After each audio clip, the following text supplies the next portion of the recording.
Nicole Kidman has stepped back into the public eye for the first time since her separation from Keith Urban was confirmed. We have experienced so much together as a couple. We now have a clear timeline for this, and that moment is now. For what felt like an endless stretch of time, Keith Urban remained completely silent. There were no interviews, no press releases, just a profound quiet following the end of a marriage that had lasted nearly 2 decades. But the night he finally walked back onto the stage, that silence was profoundly broken. In the middle of a song he had performed for years, a single word was altered, and the entire audience felt the shift. It wasn't anger they heard, but a sharp, weary honesty that resonated through the room. Fans immediately began replaying the moment, analyzing its meaning and debating who the message was truly for. Was this simply a raw heartbreak unfolding in real time? Or was Keith finally using his music to say what he could never put into an official statement? In this report, we're breaking down what truly changed behind the scenes, the modified lyrics, the love songs that suddenly vanished from the setlist, and the way a performer's voice can sometimes carry a deeper truth than any newspaper headline. We will rely only on verified reports, highlight what the fan community noticed, and carefully separate emotional interpretation from pure speculation, so you can decide for yourself what the music is genuinely telling us. If you find yourself drawn into stories like this one, please tap the like button to help more people discover this content. Subscribe to the channel, hit the bell icon for notifications, and leave a comment with your own perspective. Did these musical choices actually reveal something new, or are we simply hearing what we desperately want to hear? Your viewpoint directly influences what we explore in our next deep dive. A look back at the divorce and the media silence. When the news first emerged in late September 2025, the world finally saw in print what industry insiders had been quietly discussing for months. Nicole Kidman and Keith Urban had officially decided to part ways after 19 years as a married couple. As reported by People magazine, Nicole Kidman and Keith Urban have separated after 19 years of marriage. The legal documents, filed discreetly in Davidson County, Tennessee, cited the standard phrase that concludes so many long-term relationships: irreconcilable differences. But behind those simple legal words lay almost 2 decades of shared dreams, personal sacrifices, and quiet struggles that the public never fully witnessed. According to the same publication, Nicole and Keith had already been living separately before the legal paperwork was officially filed. Friends close to the couple described the split as something that had been developing for a long time, noting that the emotional distance between them had been growing slowly, long before it became public knowledge. Sources informed People that Keith Urban's decision to move out was a critical turning point in Nicole Kidman's acceptance of their separation. His act of establishing his own residence marked a definitive shift in their situation. After that move, it was only a matter of time before the public perception of a fairy tale faded into a more complex reality. Nicole's response to the separation was everything the world has come to expect from her: calm, composed, and deeply dignified. She did not post emotional statements online or grant any revealing interviews. Instead, she channeled her focus toward her 2 daughters, Sunday Rose and Faith Margaret, determined to protect their privacy and maintain a sense of normalcy in their lives. Her public appearances showed her as graceful yet guarded, offering a smile for the cameras while often holding her daughter's hands closely. A source quoted in People stated that she had not wanted this outcome, but had come to accept that it was necessary. That quiet strength only deepened the public's sympathy for her, solidifying her image as the very picture of resilience in the face of personal heartbreak. Keith, on the other hand, also chose silence. But his version of silence was never truly still. For weeks, he vanished from the public spotlight, saying nothing whatsoever about the divorce. There were no press releases, no interviews, and no activity on his social media accounts. However, those who knew him well understood that this silence could not last forever. Because for Keith Urban, deep emotion has always lived within melody. His most profound truths are not spoken, they are sung. And when he finally made his return to the stage, it became undeniably clear that the music would communicate everything he himself could not put into words. The subtle changes in lyrics, the specific songs that were now missing, the very tone of his voice. It was all there, hidden in the spaces between the chords. Because sometimes when words fail entirely, music becomes the only possible confession. Keith's emotional journey, from collapse to rebirth in. The weeks that followed the divorce announcement, Keith Urban retreated into a world very few people ever see. A quiet, intensely private space where music and memory blend into one. The man who had spent years performing for thousands of fans each night now found himself alone inside his Nashville studio, surrounded by a silence that not even the most soulful guitar riff could truly fill. Friends told people that he was processing everything the only way he knows how, through the language of music. Those who saw him during those initial weeks noted that he appeared thinner, noticeably quieter, and far more introspective than usual. He was often awake long after midnight, strumming half-formed melodies that never made it beyond the walls of that room. This was not the first time Keith Urban had been forced to confront himself in the darkness. Long before he ever met Nicole, his life was already marked by personal chaos and a hard-won recovery. Born in New Zealand and raised in Australia, he discovered his calling in country music, but he also discovered his greatest vulnerabilities there. By his 20s, fame had found him, but so had the temptations that traveled with it. He has spoken openly in past interviews about the severe toll that alcohol and addiction took on his early career, once describing himself as a man constantly trying to outrun the noise inside his own head. Then came Nicole. When they married in 2006, Keith was at a personal and professional crossroads. Merely months after their wedding, he voluntarily entered a rehabilitation facility for alcohol abuse, a decision he later credited to her love and her direct intervention. "She saved my life," he emotionally told Rolling Stone in a past interview, his voice breaking as he recalled her steadfast support during that period. She stood with him during a period when leaving would have been the simpler choice, supporting him as he restored the stability he had lost over the years.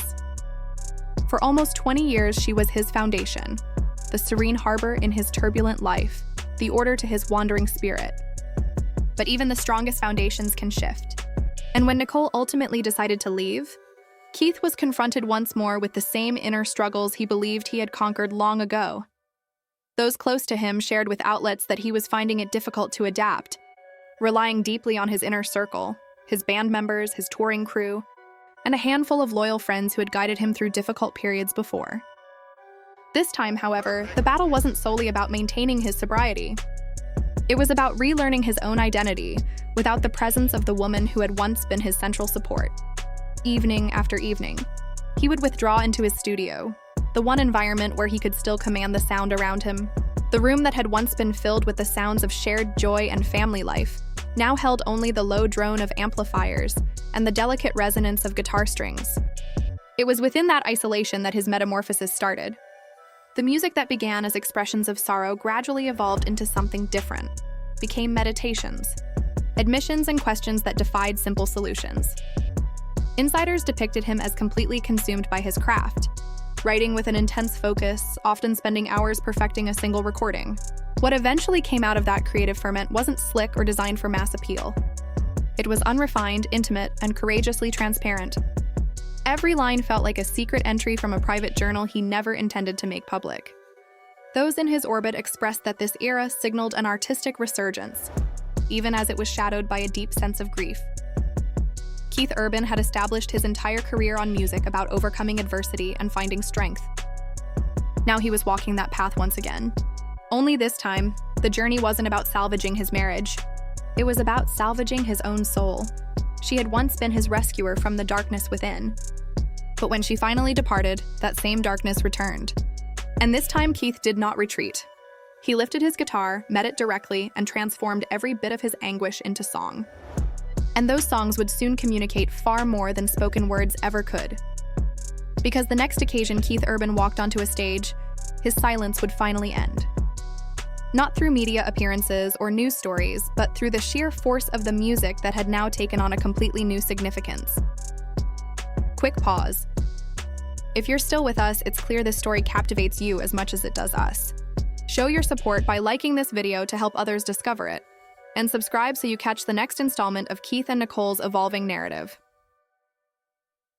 The lyrics that communicated more than words ever could. Because the next occasion Keith Urban walked onto a stage, his silence would finally end. Not through media appearances or news stories, but through the sheer force of the music that had now taken on a completely new significance. Quick pause. If you're still with us, it's clear this story captivates you as much as it does us. Show your support by liking this video to help others discover it, And subscribe so you catch the next installment of Keith and Nicole's evolving narrative. The lyrics that communicated more than words ever could. When Keith Urban finally reappeared on stage, the public was uncertain what they would witness. Would he overlook the news reports and perform as if everything was unchanged? Or would the music itself unveil the feelings he had kept so private? The audience received their answer almost immediately, not through a speech or a declaration, but through a single, altered word that carried more weight than any official document. It occurred during a rendition of one of his most cherished tracks, "You'll Think of Me." For years, it had served as a poignant anthem about loss, acceptance, and letting go, a song that had supported him through personal challenges long before Nicole was part of his world. But on that particular night, just days after the divorce headlines emerged, Keith delivered the lines with a quiet, heartbreaking modification. Instead of singing the original lyric, he hesitated for a brief moment, then introduced a new phrase. In one concert performance, he took it a step further, incorporating an emotional alteration that dedicated followers instantly noticed. This lyrical shift generated an enormous response online, with fans declaring it was Keith's most authentic performance in recent memory. That one modified word struck the audience like a personal admission. It wasn't fury. It was sorrow veiled in sharpness. A word that felt too pointed, too deliberate to be accidental. Within hours, social media platforms were buzzing. One fan posted, "That went beyond a simple lyric change." That was Keith finally voicing what he couldn't say in a formal release. Another remarked, "You can hear the pain in his delivery." That alteration was absolutely intentional. The video clip circulated through fan communities and entertainment blogs, each replaying the moment, analyzing it in detail like investigators looking for a deeper message. The press took note as well, describing the moment as a poignant modification that audiences linked directly to his personal situation, calling it a subtle yet deeply emotional adjustment that mirrored the timing of his separation. To those who had been his fans for years, this wasn't the sound of resentment. It was the sound of a man grappling with grief in real time, using the sole dialect he truly mastered, music. But that wasn't the only track that sparked conversation. During the same series of performances, attendees observed that Keith had discreetly taken "The Fighter" out of his lineup. The song, released in 2016, had widely been recognized as a musical tribute to Nicole, a duet that honored the resilience of their relationship after years of hardship. In the song, Keith sings to a partner fearful of being wounded again. For years, it was their shared anthem, one she even featured in the official video for. Yet after the divorce news, "The Fighter" was gone. In its stead, Keith started performing older, more reflective compositions, tracks about yearning and remorse. When questioned by fans about the duet's removal, he gave no reason. He didn't have to. The absence was statement enough. As noted later, the exclusion of "The Fighter" from his concerts did not escape the notice of fans who had always connected it with his and Nicole's love story. Then arrived another unexpected turn. "The Fighter" reappeared weeks later, but with a key difference. Reports indicated Keith Urban had altered the song's lyrics, which were originally inspired by his romance with Nicole Kidman, to instead reference his new guitarist, Maggie. Keith changed the line in the track to mention his guitarist Maggie Baird instead of Nicole. Some fans found humor in it at first, but others perceived a more profound significance, a man rewriting his own narrative as he lived it. One social media user captured it perfectly. "He didn't just change a line, he changed the entire intent. He's taking ownership of his music again." And it wasn't only what Keith sang, it was also what he chose not to sing. Setlists shared by fans online revealed he had quietly dropped several other love songs connected to Nicole, including Parallel Line and Gemini, both written during the most passionate years of their marriage. Those tracks had once been regular features in his concerts, filled with romantic themes and nods to his wife. Their sudden disappearance was powerfully telling. To his listeners, it felt like a quiet act of editing, the musical version of taking down pictures from a wall that once represented home. Country music has always been a style built on narrative, on converting personal pain into melody and struggle into verse. For Keith, it became a lifeline. Every adjusted lyric, every omitted song, every intentional silence between phrases seemed to map his emotional healing. He wasn't retaliating or asking for pity. He was reclaiming authority over his own story, reshaping it through melody and verse instead of press releases and media talks. As one fan commented on a live performance video, This isn't the Keith we've watched for years. This is the genuine artist, the one who lets his emotions flow into his music. Another observed, "You can sense it in his playing now. It's not about technical precision. It's about raw emotion. Even the texture of his live shows transformed. The refined entertainer who once smiled through every song was gone. Now his voice showed its fractures. His expressions held on certain phrases a moment longer. The crowd would cheer, but Keith seemed less focused on receiving the praise. It was as if every strum was a release, every verse an admission. In one particularly powerful instance during a live performance, Keith stopped just before the last chorus. His eyes glistened just enough for the front rows to see. It was understated, but the feeling was undeniable. The applause that followed wasn't loud or excited. It was understanding, as if every person in the crowd simultaneously recognized they weren't just watching a concert, but a man processing profound personal loss. And that is what made this phase of Keith Urban's journey so compelling. He did not reveal Nicole through gossip or tell-alls. He did it through something much more intimate, by allowing his music to echo what language could never fully capture. Each modified line and each absent love song became a piece of a larger emotional puzzle. It revealed an artist simultaneously grieving a profound loss and taking back the authorship of his own life. For the most powerful truths are rarely declared loudly. Often they are breathed softly into the spaces between a song's notes, a frequency only truly understood by those who have also known the landscape of a broken heart.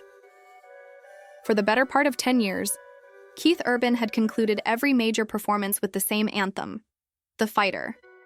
It was more than just a crowd pleaser. It was a promise set to music, composed in 2016. The track served as a deep, personal homage to his marriage, a lyrical conversation where two souls vowed to shield one another from old wounds. Nicole even featured in the original video, standing by his side, their lips syncing the words in unison. For a long time, it represented the very core of their relationship: devotion, recovery, and a shared future. Yet after the separation, that anthem fell silent. There was no press release, no clarification, no official word. The Fighter was simply erased from his performance rosters. Devotees who had tracked his tours for years picked up on the alteration instantly. The track that had traditionally capped every night, often with Keith beaming at the audience and offering it to his beautiful wife, was now absent, replaced by a different, more reflective closing energy. Outlets reported that the exclusion was widely observed, highlighting how his post-split concerts carried a distinctly different feeling. Where love ballads once reigned, he now leaned into thoughtful hymns about inner strength and personal rediscovery. Classics like Somebody Like You, Days Go By, and You'll Think of Me returned to prominence. Songs that spoke of self-reliance, sorrow, and starting anew. Before the divorce, his shows were infused with a palpable romantic warmth, an artist celebrating a love he thought was eternal. Afterward, the setlists narrated a different tale. It was noted that several songs long connected to Nicole were discreetly removed, including Parallel Line, Gemini, and Female. Each had once been laden with private significance. Gemini, in particular, was widely seen as a tender, playful nod to his wife. Its sudden removal communicated a clear sentiment, even if Keith never voiced it aloud. For his longtime followers, it felt like observing someone meticulously delete the soundtrack to their own great romance. And yet there was no malice in it, no indication of spite or a desire for retaliation. If anything, the omission seemed thoughtful, even dignified. It was as if Keith was curating his existence in real time, deciding to move on from the volumes that no longer defined him. Perhaps this wasn't about retaliation. Perhaps it was about release, the sonic equivalent of packing up and moving forward. By cutting those songs, Keith wasn't just changing his set list. He was redefining his identity as a performer. For almost 2 decades, his art had been inextricably linked to Nicole's influence. She was his inspiration, his confidant, his steadying force. But now, his live performances mirrored a new reality: self-examination. A man reclaiming his craft as his sole property. There was a powerful, unspoken meaning in that decision. Love songs dedicated to her were swapped for tracks about perseverance, liberation, and transformation. Instead of singing to another, he was singing for himself. And for a musician like Keith, that difference was everything. Some audience members described his recent tours as feeling more exposed, more direct. One fan posted, "It's like he stopped performing for the public eye. he's just playing for the song itself. Another noted, "The atmosphere is weightier now, but also more authentic," as if he's sorting through his feelings right there on the stage. What Keith decided to exclude from his concert spoke just as powerfully as what he included. Every omitted track, every adjusted line, every meaningful hesitation between verses became part of a broader emotional declaration. He didn't need to announce he was in pain. His silences, his careful selections, his artistic choices, they all communicated it for him. In the world of country music, singers often narrate tales of loss through the lyrics they perform. Keith Urban narrated his through the ones he left behind. And sometimes, the music that goes unplayed holds a deeper honesty than any verse ever could. The audience interprets his journey. The moment Keith Urban started tweaking his lyrics, his fans became interpreters.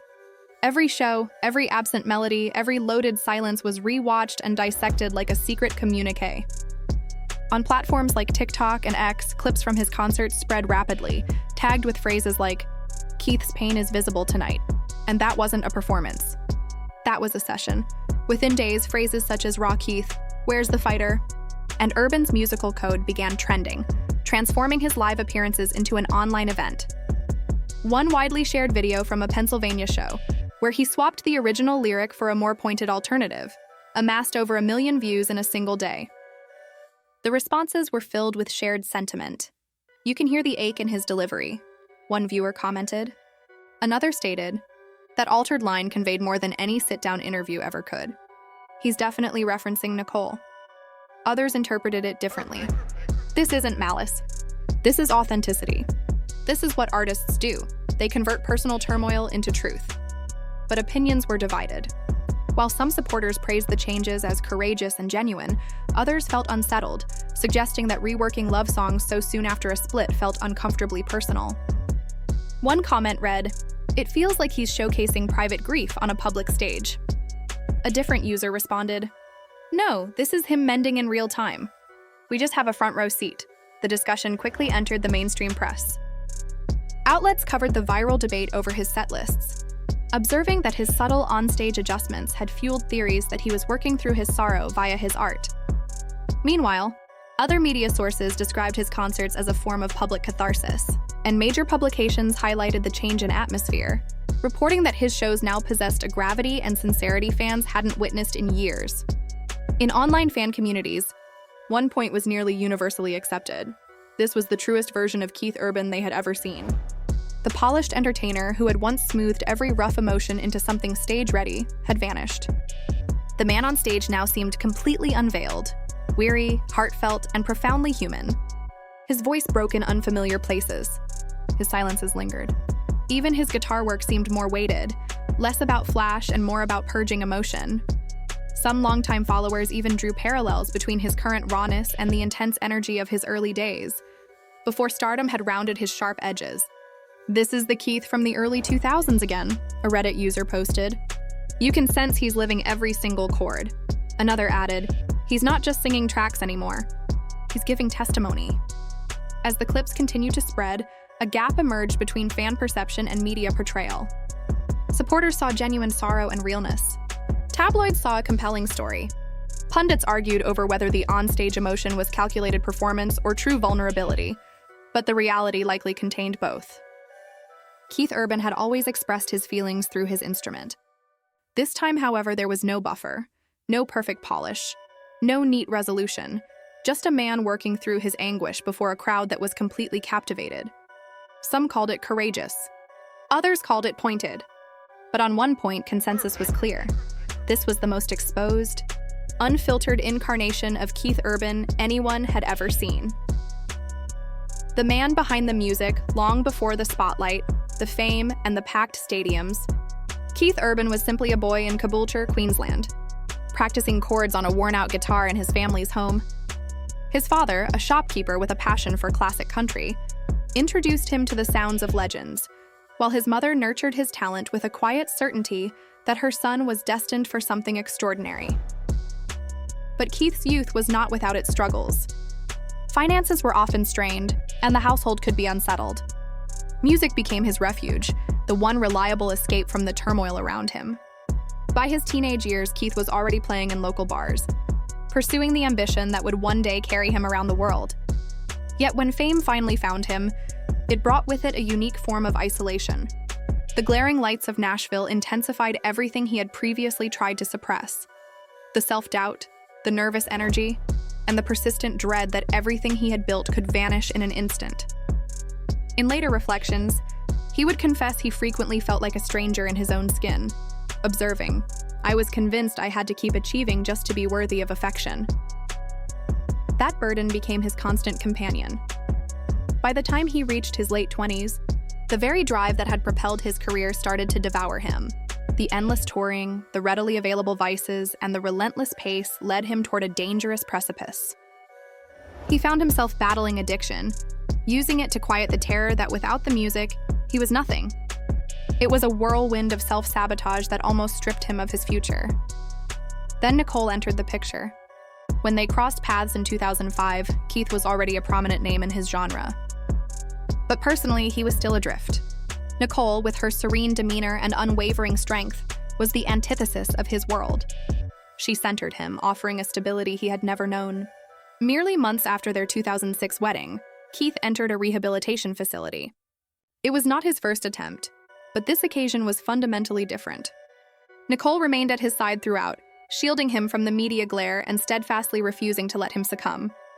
He would later tell magazines, "She is the reason I'm still here."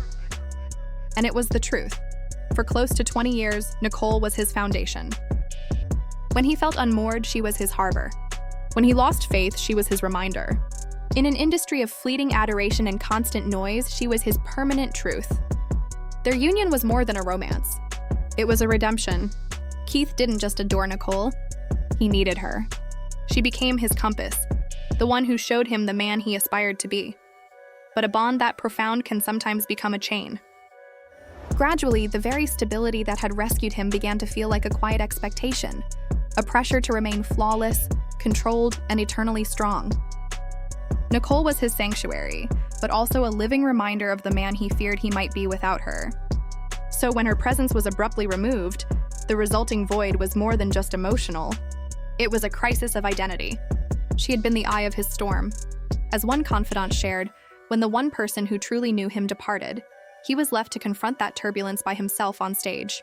And that is precisely what he did. Evening after evening, as he performed tracks that were once filled with light, their resonance transformed. It wasn't about spite. It was about raw exposure. The once effortless smile became a rare sight. Audiences began to detect moments of profound softness in unexpected instances, particularly during renditions of "Heart Like a Hometown," when images of his daughters, Sunday and Faith, would illuminate the screen behind him. The crowd would always respond with warm applause, but the look on his face communicated more than language ever could. His commitment to his children was absolute, and in many ways they became the vital connection linking his past to his future. Even amidst his personal sorrow, Keith's role as a father never faltered. Those close to him described him as deeply devoted and protective, often rearranging his tour schedule just to be home with his girls. In conversations, he frequently noted that they were his anchor. "They are my greatest achievement," he had said. And it was evident. In the months that followed the separation, Keith seemed to pour that love, for his children, for his craft, for his own delicate recovery, directly into his performances. He made no attempt to conceal his struggle. He transmuted it. The man who had once depended on another for his equilibrium was rediscovering how to stand alone. He was using his guitar not as a diversion, but as a tether to his own soul. Away from the glamour, Keith Urban was not the impeccable icon his audience might have once believed. He was a man reconstructed from his own fragments. A son, a father, a performer, and a human being still navigating how to make amends with his own history. And while the public narrative focused on his grief, a more profound process was underway. A renaissance. Quick note: enjoying these insights? Remember to subscribe and tap the notification bell. There is much more to come on the story behind the music. What was truly revealed, perhaps Keith Urban never intended to expose Nicole Kidman at all. Maybe through every modified verse, every omitted anthem, every fracture in his vocal, he was exposing himself. Not from a place of malice, but from a place of profound fragility, the kind that, emerges when a life has been so deeply fused with another's that their absence feels like an amputation. When fans decoded his altered lyrics and noted the missing love songs, they assumed it was a commentary on Nicole. But a deeper examination reveals the true subject was Keith himself, a man grappling with the enormity of his own feelings before a crowd of thousands. His music did not assail her. It unveiled him. It laid bare the reliance, the yearning, and the quiet sorrow that remain when a love becomes your entire world. For nearly 2 decades, Nicole had been his certainty, the stillness in his turbulence, the counterweight to his chaos. She had steadied him during professional uncertainty, lifted him in moments of collapse, and gifted him a family that gave him purpose. In many ways, she had become the lens through which he viewed his own identity. So when she was gone, that lens shattered. And in that emptiness, Keith encountered a sensation he hadn't felt in years, the unvarnished reality of who he was without her. That is what his performances truly documented. Not an indictment, but an unveiling. Every strained note, every subdued refrain, every hushed moment between tracks felt like a man slowly relearning how to inhabit his own being. He wasn't exposing Nicole's shortcomings. He was exposing the price of devotion, of surrendering so much of yourself to another that the line between you begins to blur. Art has always been Keith's method of testimony, but this time it wasn't a tale of stardom or lost love. It was a story of self-reckoning, the kind that wounds before it mends. Through his music, he dismantled the pristine image that had surrounded their marriage for years and revealed something far more relatable: a man fracturing, evolving, and starting anew. Perhaps he didn't expose Nicole. Perhaps at long last he exposed the truth about himself, that even after acclaim, fortune, and a great love, he was still seeking solace in the only refuge he had ever known: inside the heart of a song. The final note: 2 individuals, one profound connection, and a silence fractured not by press releases, but by melody. For almost 20 years, Keith Urban and Nicole Kidman crafted a narrative that felt eternal, a fusion of cinematic elegance and musical authenticity, a testament that affection could endure under the brightest lights. But when it concluded, their parting did not unfold through bitter accusations or public disputes. It unfolded through juxtaposition. His voice echoed through stadiums. Her quiet dignity resonated in the spaces between. Together, they composed one final, unintended duet, a song not sung in unison, but in solitary sorrow.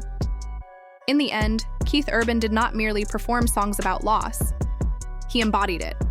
His music became a reflection, capturing the anguish, the disorientation, and the bravery required to release a part of yourself. Nicole, in turn, demonstrated that silence can hold as much power as any sound. Her restraint was not a sign of defeat. It was a formidable strength that resonates with anyone who has ever chosen poise over spectacle. Their journey reminds us that not every ending requires a dramatic explosion to be significant. Sometimes the most resonant truths are those spoken in a whisper. So now, the perspective is yours. Whose quiet spoke more profoundly, Keith's or Nicole's? Was it the artist who converted his suffering into art, or the woman who transformed her heartache into unshakable dignity? Share your view in the comments. And if this narrative resonated with you, please like, subscribe, and enable notifications so you don't miss our next exploration. Because while this chapter has ended, the story of its aftermath is just being written. And in this world, the next unexpected turn is never far away. Next time, we'll trace the surprising ripple effects of this separation, reaching a person no one saw coming.